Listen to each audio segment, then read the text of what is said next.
All right, today we're diving into a pretty rare but really serious condition, one that can show up in a startling way, a dangerous bulge in one of the most critical arteries in your entire body.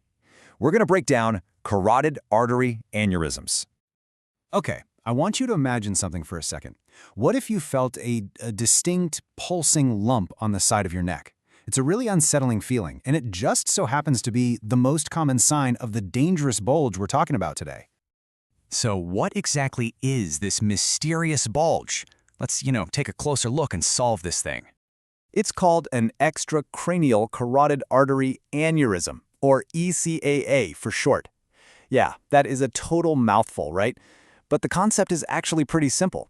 Just think of your carotid artery as the body's high-pressure hose that sends blood up to your brain. An ECAA is basically a weak spot in that hose that balloons outward, creating that dangerous bulge. So you're probably wondering, how common is this? Well, it's incredibly rare. These things account for less than 2% of all diseases that affect the carotid artery. And that rarity, well, that's exactly why understanding them is so important. Okay, so if these things are so uncommon, what in the world causes them? And maybe more importantly, how would you even have a clue that you have one? Let's get into the culprits and the clues. The number one cause, making up almost 40% of cases, is atherosclerosis, the hardening and narrowing of the arteries. After that, physical trauma to the neck is the next most common, followed by infections. And here's a little bit of history for you. Infections like syphilis used to be a huge cause, but with modern antibiotics, that's completely changed.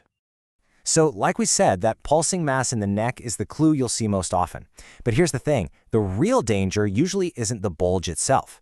The problem is that the aneurysm can form little blood clots, and if one of those breaks off and travels to the brain, it can cause a mini-stroke, what's called a TIA, or a full-blown stroke. Sometimes, if the aneurysm gets big enough, it can actually press on nerves nearby and cause things like hoarseness, or even a very specific set of symptoms called Horner syndrome, which affects the eye and face on one side. So if a doctor finds a suspicious lump, how do they know for sure it's an ECA? Well, that's where the investigation begins. We are way past the days of risky, invasive diagnostic tests. Today, doctors start with something totally non-invasive, a duplex ultrasound. If they need a more detailed look, a CTA scan can create these incredible 3D maps of the artery.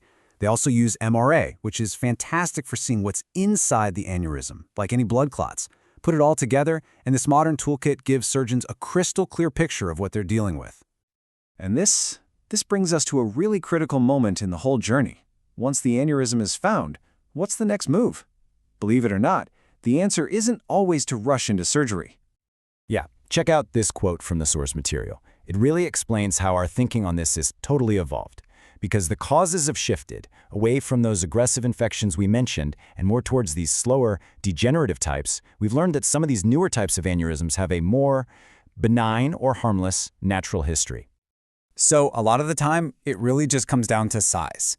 The general rule of thumb is that doctors recommend treatment for aneurysms that are bigger than 2 centimeters, are causing symptoms, or are clearly getting bigger over time. And that right there leads to this much more modern, more nuanced way of thinking. For patients who have a small aneurysm that isn't causing any trouble at all, a strategy of judicious observation, which just means carefully monitoring it with regular scans, is now considered a perfectly safe and justified way to go. Okay, but let's say treatment is the right call. What happens then? Well, for those cases, doctors basically have 2 main ways to fix the artery. And it's pretty amazing how far we've come. The very first successful operation was way back in 1808, and it was a super high-risk procedure where they basically just tied off the artery. By 1952, surgeons could actually cut out the bulge and rebuild the vessel. And then, starting in the 1990s, we entered this whole new minimally invasive era. So today, the 2 big options are open surgery and endovascular therapy.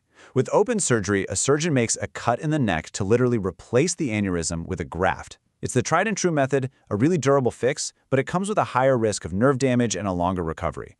On the other hand, you have endovascular therapy, which is way less invasive. A catheter is guided all the way from the groin up to the neck, and it deploys a stent graft from inside the arteries, sealing off the bulge. Recovery is faster, there's less nerve risk, but it's a newer technique and it doesn't work for every patient's anatomy. If you break down the open surgery, it's basically 3 main steps. First, the surgeon has to get in there and carefully expose the artery. Second, they cut out that weak, bulging section and sew a new piece of vessel, called a graft, in its place. And finally, they restore that normal, healthy blood flow back up to the brain. Now, the endovascular solution, it's pretty slick actually. A tiny catheter snakes through your arteries to deliver a collapsed stent graft right to the spot. Once it's in position, it expands, kind of like an internal scaffold, and creates a new, smooth path for the blood to flow through. And the most elegant part is, this completely seals the aneurysm off from circulation, causing it to just shrink over time, all without a single major cut in the neck. So at the end of the day, there's no single best answer here. It's not one size fits all. The right choice is totally tailored to each individual person, and it depends on the aneurysm's exact location and shape, the patient's overall health, and their specific anatomy. All right, so we've gone on this whole journey from that first weird pulse in the neck to these high-tech solutions. So what's the big idea we should walk away with? It's this. Real progress in medicine isn't just about inventing flashy new surgeries or crazy new devices. It's also about gaining the wisdom, the confidence, to know when the best course of action is to simply watch and wait. And that shift in thinking, well, that might be the most powerful treatment of all.